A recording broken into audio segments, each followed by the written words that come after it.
2024 மக்களவைத் தேர்தலுக்கான பிரச்சாரத்தை முதலில் திருச்சியில் தொடங்கிய முதலமைச்சர் மு.க.ஸ்டாலின் சென்னையில் நிறைவு செய்தார். பெசன்ட் நகர் மகாத்மா காந்தி சாலையில் நடைபெற்ற பொதுக்கூட்டத்தில் பேசிய முதலமைச்சர் மு.க.ஸ்டாலின் 40 தொகுதிகளிலும் தாமே போட்டியிடுவதாக நினைத்து செயல்பட வேண்டும் என கேட்டுக்கொண்டார். அதிமுக பொதுச் செயலாளர் எடப்பாடி பழனிசாமி சேலத்தில் நாடாளுமன்ற தேர்தல் பரப்புரையை நிறைவு செய்தார்.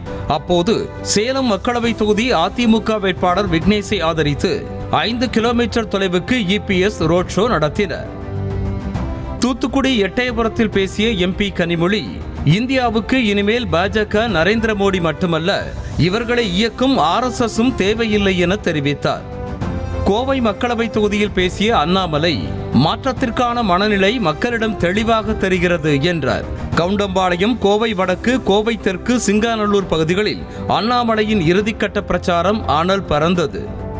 கோவை தொகுதி திமுக வேட்பாளர் கணபதி ராஜ்குமாருக்கு ஆதரவாக வாக்கு சேகரிப்பில் ஈடுபட்ட அமைச்சர் உதயநிதி ஸ்டாலின், கருத்து கணிப்பு திமுகவிற்கு சாதகமாக இருந்தாலும் அதிக வாக்குகள் வித்தியாசத்தில் வெற்றி பெற வைக்க வேண்டும் என கேட்டுக்கொண்டு பிரச்சாரத்தை நிறைவு செய்தார்.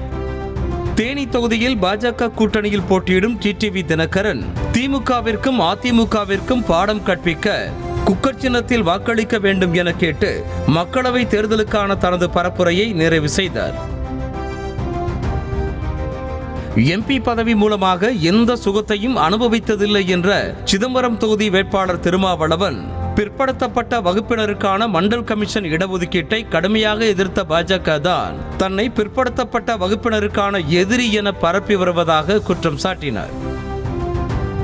விருதுநகர் தொகுதியில் தனது இறுதிக்கட்ட பரப்புரை மேற்கொண்ட பாஜக வேட்பாளர் ராதிகா சரத்குமார், குக்கரில் அரிசி வைத்து பலாப்பழம் மாம்பழத்துடன் கோவிலில் வழிபாடு நடத்திவிட்டு சைக்கிளில் வந்து தாமரைக்கு வாக்களியுங்கள் என கூட்டணி கட்சியினரின் சின்னத்தை வைத்து பேசி வாக்காளர்களின் கவனத்தை ஈர்த்தார்.